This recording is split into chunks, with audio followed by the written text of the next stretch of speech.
Welcome back to another episode of Real Talk Atlanta. We are your hosts, Neika W. River the Realtor. I'm Ashley LeRae. And Tiesha Renee. And we're back With another one. Thank you. What's up, my girls? How y'all been? Bless. I'm highly favored.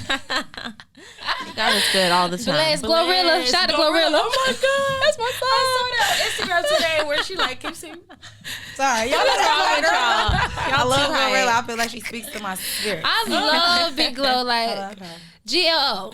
I love her Big Glow. so much. Oh my God. That's my girl. She's the move. Maybe That's we my do her on cousin. the outro going out because she's really getting it. Not girl. fair. If you need a home, you know who to call. Big Glow.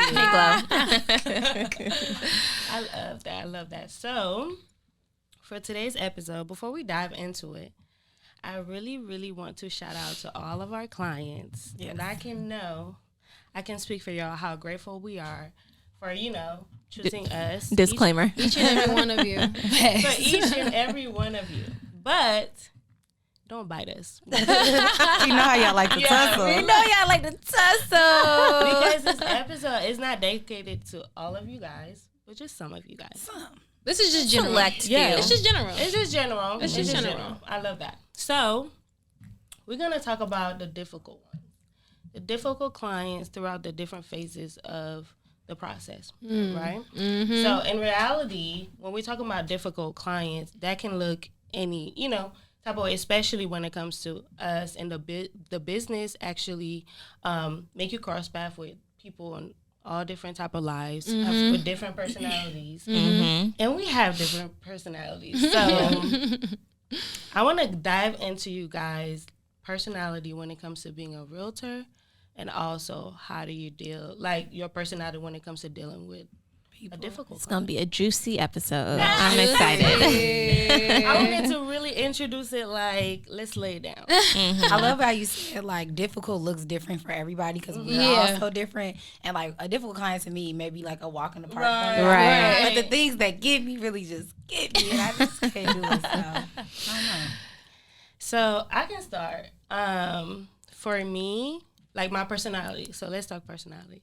For me, I'm the type of realtor, I want us to be best friends from the jump. Because I feel like with personality like that trust, I just want you to trust me. Because I don't really know you. But if I can respect your way of living and my way of living, or we can respect each other, we can create a really good friendship, whatever it is. I'm the type of person, I don't judge people, especially in this business. If you want to purchase a home, you're my client. I'm looking at you as, my client, in any other way. So I form relationships with, my clients come from everywhere. So my personality is, I need you. I want us to text all the time.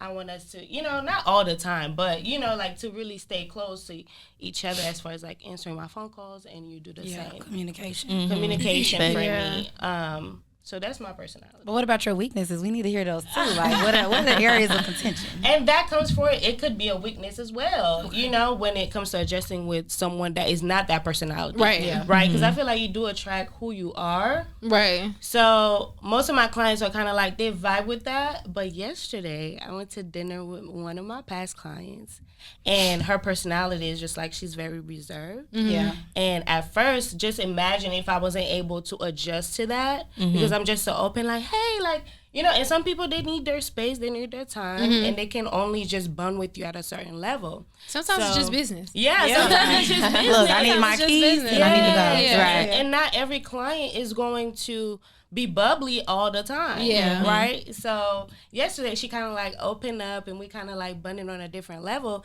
And it was just so funny to me. Just imagine if I was able to adapt to that. Yeah, you have to be adaptable. I would say my personality, listen, I'm me 110% of the time, and that's in business and my personal life.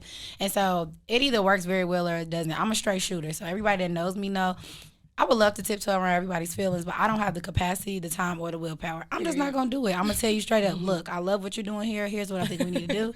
Let's just figure out how to make something shake. Y'all know me. I'm from Chicago. Everything that is me, I'm just a straight shooter. So I feel like I do have that, like, I can be a little, I don't want to say aggressive, but I can say a little bit aggressive. But it's a good, it works out in my client's favor, because as aggressive as I'm probably talking to you, that's how hard I'm going for the deal. Like, I'm getting it done. I would say my challenges is because my personality is so, like, like get in there and get it. Like I cannot, like somebody who kind of moves at their own pace and gone with the wind. Like wake up! Like I cannot. Like I just need a little bit more people. So dealing with some of my clients who are a little bit more like, oh, I'm just like going with the flow. I'm like, oh my God. So I learned how to deal with it, but I think like that's probably my biggest challenge. Sometimes I have to kind of shake it down a little bit, bring it back just so I can reason and level with certain clients who may not have that same like energy. Yeah. Right? But I'm coming with the energy. So. Period. That's right. I'll say for me, this may be hard for y'all to believe, I'm very like chill, calm, cool, collected, reserved. Like Can't believe that. What's funny? Hard to believe. Not you, Ashley. So I'm really chill. I feel like with my clients, that can either be a good thing or a bad thing. Like I had a client tell me before, we had a really, really stressful deal where she had a really strict timeline to buy a home or get in a home. And we just weren't finding anything for her. And she had no choice. She's like, I have to get a home. She was freaking out on the phone with me. And I'm like, everything's going to be fine. Like, we're going to find, like, just like really chill. She's like, Ashley, you are so calm. Like, you really like helped me. Like, cause she's like, I was on 10 and you just brought me down to 1, just like your voice. Baby, I've been on the phone like, you right, we gonna get you home. We gonna get it right now. And then other people, they might be like, if they're freaking out because something's going wrong, and I'm just like, yeah, everything's cool. They're like, girl, like you need like do something. But I don't know. I'm just so chill. I feel like that can be a good thing or a bad thing. It just depends on your personality type, So that's your strength and weakness? Yeah. I love all of our strengths. Y'all are good interviewers. Y'all are really good interviewers because when they be like, so what's your weakness?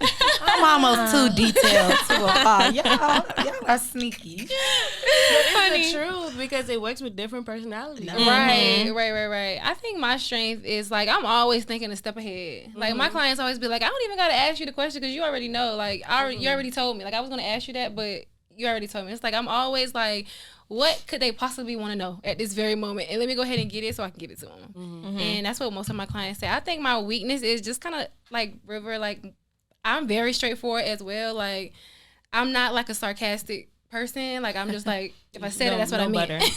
That's what I meant. And it's like sometimes it can come off a little like, oh, okay, you know, but it works in their favor. I don't mean no harm. No, I'm like, Tiesha always said, she was like, I mean, I did say that, but I mean, that's not what I wasn't trying to do. Yeah, like, I'm not being rude, but it's like, that's facts, it's facts. You know what I'm saying? I'm not going to sugarcoat it. That's what it is. So I think sometimes, but with my clients though, I do like have a naturally like bubbly energy as well, like Neika. So it's kind of like, they don't really take it that way in a wrong way. But I'd be like, did I say that in a rude way? But they'd be like, no. I'm like, okay, cool. No, okay, we're friends again. It's comfortable for me. It's better for me if I already have that little relationship with you. And we have that. So when I do show up, because I'm one of my clients, at closing, she was like, whoa, like the Haitian really came out.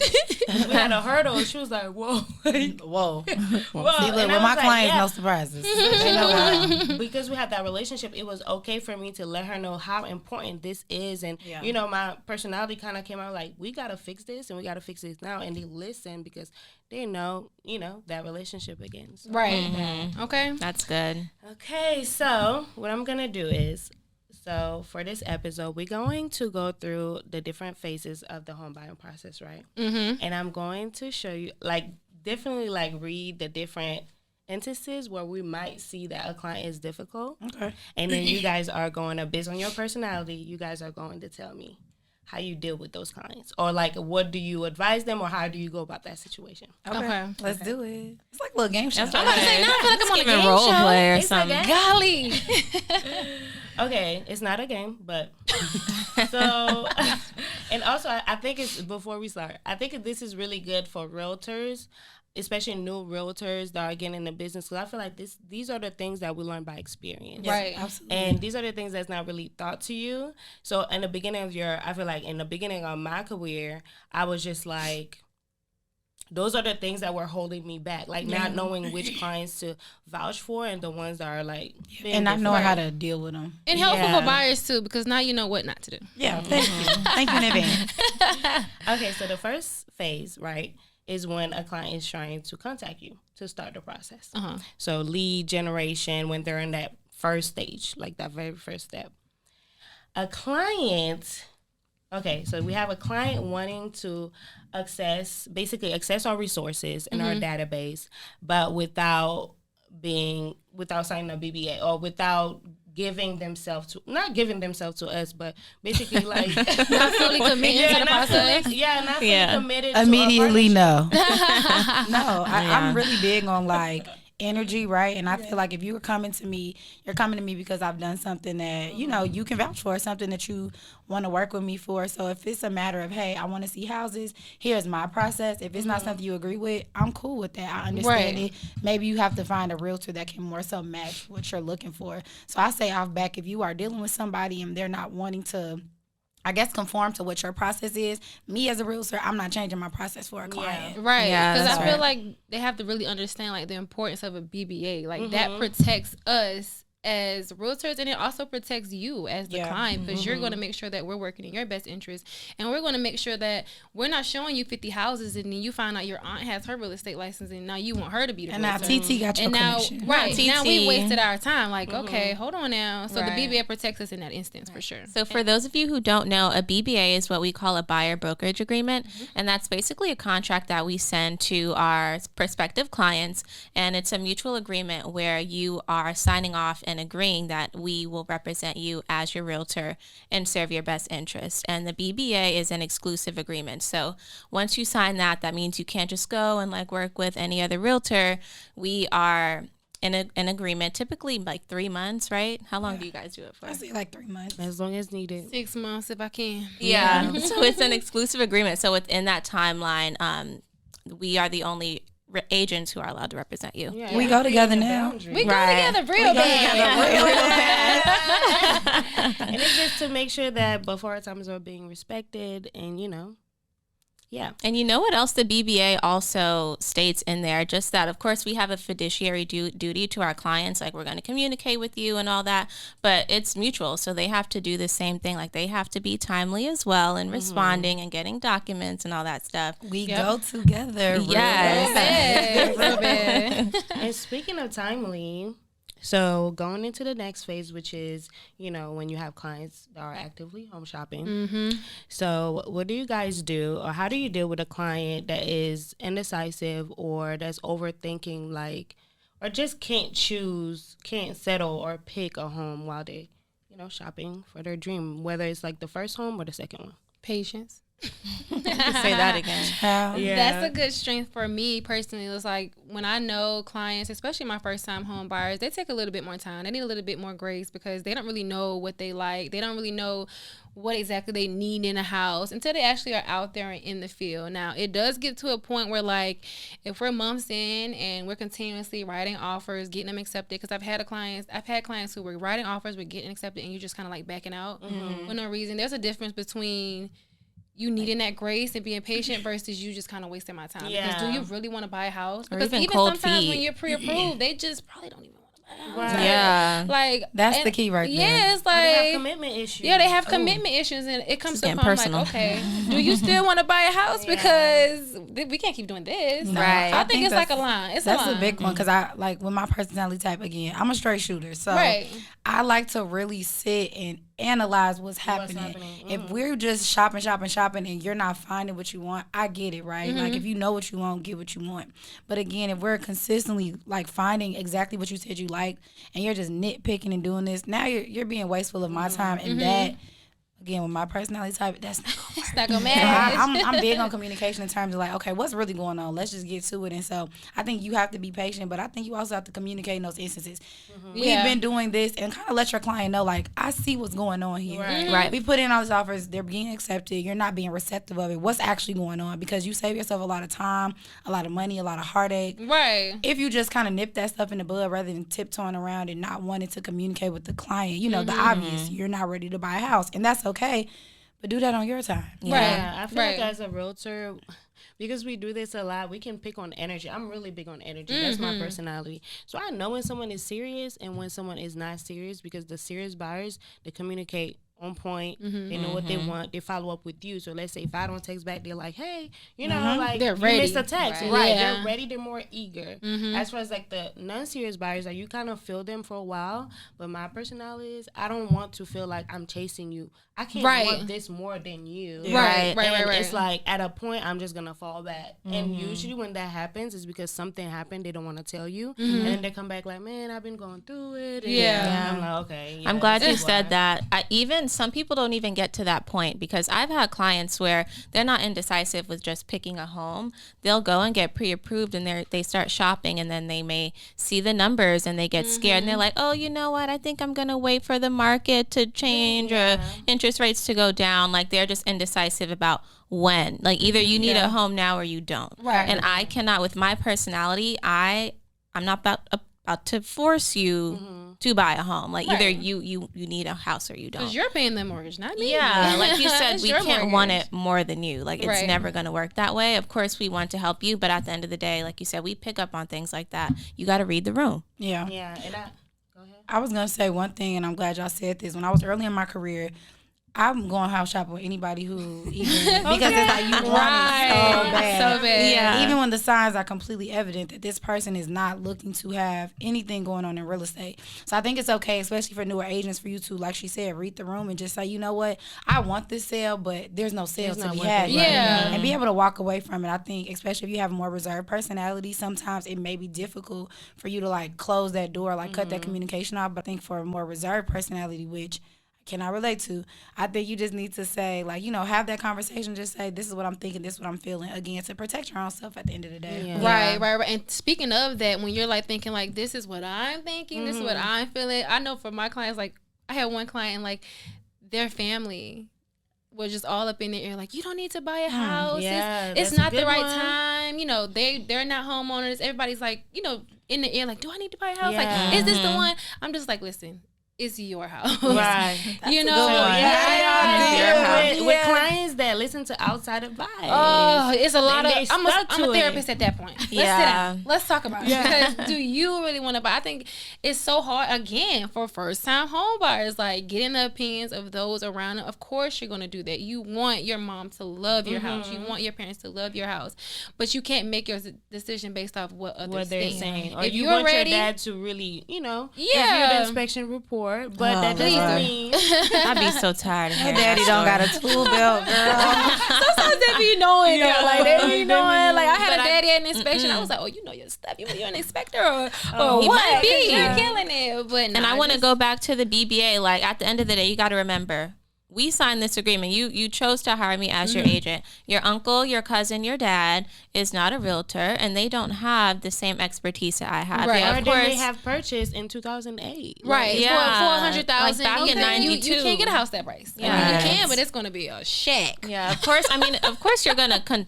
consult with your family, like get advice and stuff. But at the end of the day, they're not the ones in the field like we are every day. They can't give you the same advisory that we can. Exactly. I love how Tiesha said she goes therapist, because I'm going to give it to y'all again.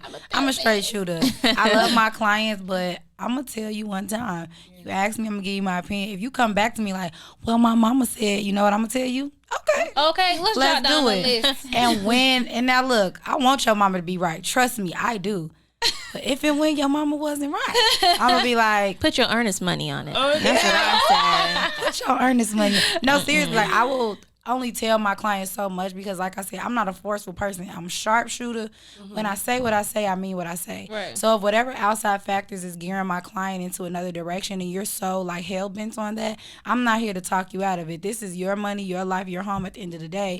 If you don't trust what I'm saying necessarily, let's put it to the test. And I've had a lot of clients be like, dang, I should have did this. Like even something as small as like getting an inspection on a new construction. Right. Well, it's new, and my mama said the warranty should cover any problem. My mama said, okay. Put mom on the phone. Okay. And when they closed, it wasn't necessarily an issue, but they were just finding little small stuff that would have came up in an inspection. She was just like, wow, I was just thinking about my mom. And I get it. Like, outside factors are influential, but with a client like that, sometimes for me, I have to let them do what they want to do so that there's no resentment towards me as an agent. And then they can see, like, all right, maybe this crazy lady knows what she's talking about. She was on to something. Right, yeah. And in the same thing, going to another direction, what about those clients that are also wants to shop during the home buying process wants to shop outside their budget. No. How does that work? Do you have extra money? So if you're pre-approved for $350 and you want to see a house that's $380, do you have the $30K? It doesn't make sense to cover. If you do, let's go. And I also need you to send me proof of funds. Right. Yes. Bank account that shows that you have this money plus your upfront cost. And if you do, 100% absolutely, let's go ahead and see it, because obviously you have the funds. If not, then why are we wasting our time? Or why didn't you say that at the beginning, that you had more, like your budget could be Yeah, increased? Like that just made me feel like, what's going on? You been fishy about something? Right. But a lot of times it's not the case. I have clients send me homes like above their pre-approval amount all the time. They're like, well, it's only like 10K under. Can we just like put an offer under asking price? I'm like, we not there yet. Yeah. It ain't that type of market. A little bit. Sometimes. It depends on the price point. Like if it's been sitting on the market for like 30, 40 days and it's like 10, maybe 15 over, maybe we can go in there and shake up a little something, especially when they got motivated seller in the in the description. Sell. We can go. We could probably, get somewhere with that. I might still show us some in this market, but in the previous market when it was like on fire, immediately no. I'm telling y'all, I tried it maybe like a month ago. I put an offer for my client, 10K under asking,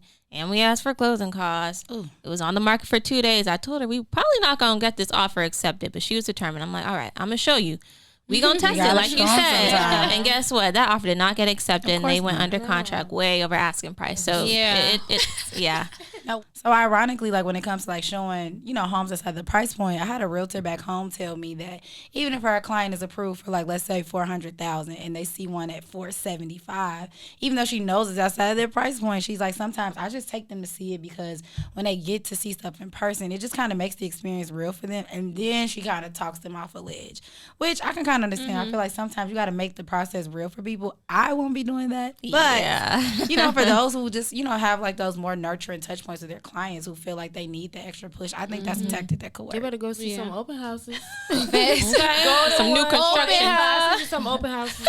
Yeah, I feel like that sounds all fine and dandy, but I also feel like when you are showing homes above their price point, they kind of get a false sense of like what they're able to buy. Maybe I should wait to lock in the floor. Yeah, it gets their hopes up. Like I said, I won't be doing it. Yeah, like I said, I'm not in the business of wasting time. We could look at that maybe in a year or two. Okay, so our clients have been shopping. Now they're under contract, right? Yay! I love under contract. But under contract does not mean close. Right? Oh, I know. Or funded. Or funded. But what about a client that really doesn't want to follow your processes or doesn't trust you and want to take loopholes? What kind of loopholes? Like they're not listening to what you want them to do. For example, like I had a client, I told him like, you have to wire the money and this is the directions. They want to like, no, my bank, I want to do it that way. And they ended up doing an ACH transfer. And now we had to like way behind the earnest money deadline, and you have to do new amendments. So things like that, like a client that really, you telling them what to do, but they're not really following. I said what I said. I've never had that happen. Really? But I feel like if I tell you something and you want to do something else, I'm just going to send you an email.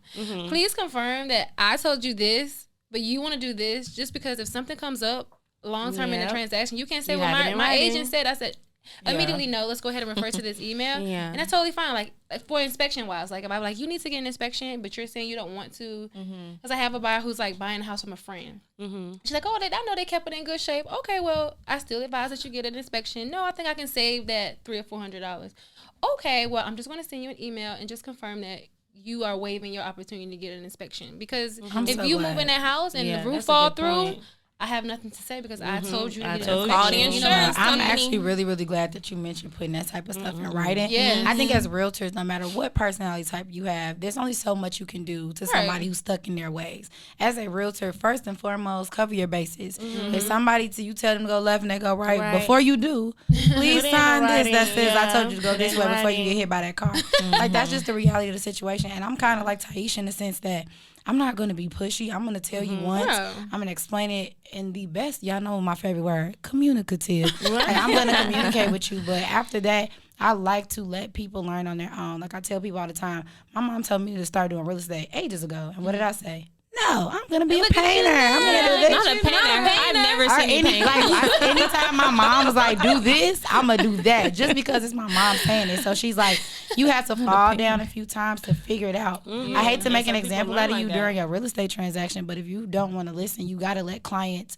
You gotta let them learn the hard way versus putting yourself in that fire. Yeah. I want to circle back to about the whole email thing, because even if like it's a situation, not just with your clients where they're not listening to you, but of course, as our, like when you're working with us, you have our contact, like our personal cell phone number. You can call, text us anytime, but you always need to put stuff in writing, because you just never know what could happen. Not even with your clients, with the lenders, with the closing attorney, everybody in the transaction, that needs to be in writing. So, and that makes a great point, because sometimes when you don't put things in writing and you have those clients, and we're going to talk about that, those clients that are not on top of their things, or they're not on top of their duties as a client, then you have that email to kind of like back you up professionally, and when it comes to ethics. So how do you guys deal with clients that just doesn't listen, as far as like, when timing, like you have to do this by this time, or this means this way, and then the other, like in that particular part, it has to do with when earnest money. For example, I had a client where I'm like, earnest money is due, in 3 days, and we have to make sure earnest money is in. And they're just like, oh, I'm gonna do it. I'm not. They're not like, how do you guys deal with those type of clients? Email again. Yeah. All touches, call, email, text. You have to talk with them. Like, do you guys talk with them? Yeah, I think this might be the one instance where I will get pushy, because I just legit have some clients that are busy, and I think for me, I'm not afraid to call you every day. Did you do what you have to do? Did you? I don't want to have to do that, but I do know some that will just let stuff slip through the cracks, not because they don't want the home, but some people don't understand how serious deadlines are. Like some of my friends, they show up to everything late, but if there are instances like Ashley, thank you. Yeah. Exactly. Instances where it's like, okay, Ashley, you gotta be on time. I know, like, okay, Ashley, this is not one of those. We have to do this. Like, so if it's a client that I know is serious, I don't mind staying on top of them, because you don't want to lose out on a deal over, a missed deadline. But at the same time, stuff got to get done. Yeah. Right. Yeah, we blowing up that phone, baby. And make the calendar invites, like anything you got to do to make sure they're yourself and for them. Exactly. Because we do a lot of things that you guys can see. Okay. So now to the last phase, which is after closing. Ooh. Yes. Congratulations, sold. We made it. We made it. Okay. So after closing, what about those clients that still they're just asking you like questions, lender questions, like attorney questions, like how do you guys deal or direct them to the right party for them to contact? Because our job, you're in your house. Yeah. I will say my clients, like, they're my clients for life. I have no issues. Of course, if you have a question for me, you can always contact me. But of course, after our BBA has expired, then I technically don't represent you. But of course, you can contact me anytime. I always provide my clients with any resources they need. I had someone like a week after closing, he texted me at like 6, 7 in the morning. He's like, Ashley, like, I think something's wrong with my insurance. They said something's wrong with my roof. Who do I call? I'm like, you need to calm down. I'm going to send you who you need to talk to. We'll figure it out. Even after we close, of course, I'm still there to help. Same. My clients always contact me. Sometimes it's about small things, and it just depends on the relationship that I have with the client. Like, if me and the client like real cool, that's my buddy. I'm like, now if it's something like in the drawer, like here's something in my drawer. Now come on now, you know when you bought the house that something was going on. But if it's like another client where it's something big, like one time I had a closing and the seller overpaid for the taxes, the prepaid taxes, and it was a whole big thing. So like we just working with the attorney. So like I'm still helping my client, because the client has to pay for that overage, and which he was okay with. Just a matter of how to effectively communicate that between all parties. And I had no issue with what is it called? Managing that communication. Making sure that everything that needs to be was there. So I understand that things are going to happen, but I'm there. Especially when it's still fresh. Like after a couple of days, it's still fresh. But other than that, like what about the clients that are like kind of entitled to your time? And that's what I was gonna get to. Y'all know, I like after we always got to draw the line somewhere. This y'all know, when it comes to my time, I may not have boundaries, but when it comes to this kind of things, we busy. You have to draw that line in the sand. Like honestly, I feel like after closing, sometimes my clients will reach out to things that I cannot help you with. And this is not an ongoing thing. We're not going to keep doing this for 12 months. Girl, I saw a bug. Girl, I need my tree cut. Girl, the chimney. I just bought my house. I can't figure out half of these things either. Like, I just think sometimes, like, we definitely want to give them those resources, but me with my personality, like, I'm not coddling my clients 24 months after. Right, okay. You got to figure it out. I have a funny story like that too. I had a client one time call and say like she was making breakfast and didn't know how to turn the stove off, and I was like, what do you want me to do? Like, I just sell homes. I don't know anything about it. And you gotta have, I feel like that's why though, I think the biggest thing is that you have to have those conversations up front. Like, I always send that sold and closed email. Now that we've sold and closed, here's what you can and cannot expect from me moving forward. And it's never to like cut the relationship out, because I literally love my clients. I told you I've been to more weddings, baby showers, christenings, and the like. But as it pertains to that piece of real estate, congratulations, it's yours. It is yours. You are the father. You have to understand, because we have to tend to those next clients. You know, right. Next clients need our time. So just to wrap everything up, you know, you have different phases of the home buying process. You will encounter different instances where your clients may become difficult. But as new realtors, old realtors, if you're listening to this, you know, it doesn't mean give up on your clients. Right. I definitely want you guys to get that in. Yeah. But also keep your boundaries and make sure that your time isn't being wasted. Yeah. I do like a little update every once in a while. Like, let me see what work you did to the house. I want to see. I love that. Yeah. So, to our favorite segment of this episode, our question of the day with Ashley Lorraine. Realtor Bay. So, yes. So, the question of the day segment, for those of you who don't know, if it's your first time tuning in, we have this segment of the show called the question of the day. So, you can submit any question, if it's real estate related or personal, to our email at realtalkatlpod@gmail.com or on Instagram at realtalkatlanta. So, yeah, for today's question, are y'all excited? We forgot the main point. We haven't said this in a couple weeks. You gotta keep it cute. Oh, yeah. Look, it's episode 19. Y'all know it by now. Right. Gotta keep it cute. So for today's question, it is, what were you all's first closing experience like? Oh, I was like a kid in the candy store, honey. Because at that brokerage that I was with for my first closing, they give you like the chicken hand when you close. I was like, oh my God. That was like how many? Like, I got my license like September, so like first close was like in May, and I was like, "Oh my God, this is what I had worked for!" My first close. I was that like, first commission check is a little different. Yeah. I was like, "Wait a minute!" Like, and it wasn't crazy. even like a super like high price home. So I was like, "Oh, like this is the type of money that they're making." Not to say it's just about the money, but my clients were like people who had moved from South Carolina, so it just had warmed my heart from like people who are from where I'm from. Now they're here in Georgia. It was just like, it was just like it just touched my heart. I love that. It just touched my heart. My first closing experience was trash. Really? Okay? Yeah. I feel like I couldn't even enjoy it. That deal was terrible. Like, there was just so much going on. It took the joy. It honestly took the joy out of my first sale. It was so bad. It was so bad. I mean, the transaction was nice. easy too, so I feel that. Yeah, and it was a lease to own. So with those lease to own programs, my client wasn't the buyer, so my client wasn't technically there at closing. You know, it was a mail away with the company. It was just a lot. It was a lot. For me too. Like, my first closing experience, I love my client, because she really, I don't know how she did, but it was because of the lender. No, really, emotionally, it was terrible because of the lender, which is why it's important to work with your preferred lender. So yeah, I tried to make it everything. I had the video, the basket, but because the closing was just delayed after delayed, and then the listing agent was threatened to terminate the deal if we didn't close that day, and the lender could not fund it on time. The attorney's office about to close. It's 5:00. It's 5:30. I'm outside. Like, oh my God. Oh my God. It was really, really stressful. But to be honest, I love my very first client. We do have something special. So. Aww, not something special. Okay. Y'all know, as usual in my life, y'all don't, so much crazy stuff happens, it don't even sound right. But honestly, my first closing, I was so excited, y'all, because you know, you see it on Instagram with everybody doing that. So I'm planning everything out. My client was relocating from Missouri. So I called him. I'm like, hey, are you ready for closing? He like, oh yeah, I'm going to be there at like 4:30. I'm like, what? No, it's at 1, so I'll see you there at 1. He's like, oh no, I'm in Tennessee. I won't be there. Like, that's not going to happen. I'm actually just leaving. I kind of got a late start.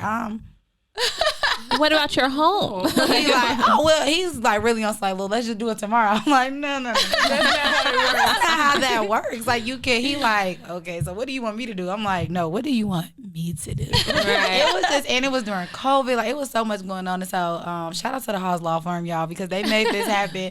She was like, you need to pull over in Tennessee, find a FedEx, print these papers, do this, do that on the side of the road, because the other thing was that he had his U-Haul, so we don't close. You can't get in the house. You're going to be sleeping in that U-Haul. It was so much. I literally had on my closing day outfit. I was in the car on Zoom, like, I was so hurt. It's like, always the first one. Yeah. I had this big thing going on. He was like, yeah, I'm in the car, but I'm going to be there.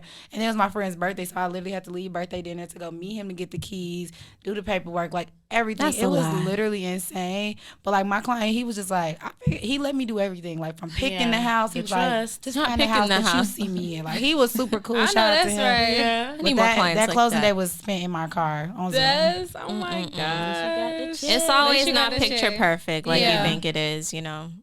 But Sometimes it is. So this is it for another great episode of Real Talk Atlanta. Before we leave, I do want you guys to go ahead and drop your handles of, your social media so the people can reach you. So I'll start. My handle is at NeikaW.realestate on all social media platforms, and that's NeikaW.realestate. y'all know, River the Realtor on every single thing. Instagram, Facebook, MySpace, Bebo, whatever you got, I got it too. Bebo! River the Realtor, love Bebo. RIVERTHEREALTOR. Yeah, that's it. So for mine, I'm primarily on like Instagram and TikTok, but I mean, y'all can follow me on Twitter if you want a little jokes. It's Ashley Leray, so ASHLEY and 2 underscores LARAE. And mine is the real _ Tiesha Renee. If you don't know how to spell it already, then what are you doing? So nah. But TIESHARENA. And all of our handles are going to be in the show notes as well on YouTube and the podcast. Yep. And that's a wrap. We got to get to 1,000 followers like by the end of this month. Hey. On Instagram. Thank you to all of you guys. And next episode is episode 20. Stay tuned. We going to celebrate. Right.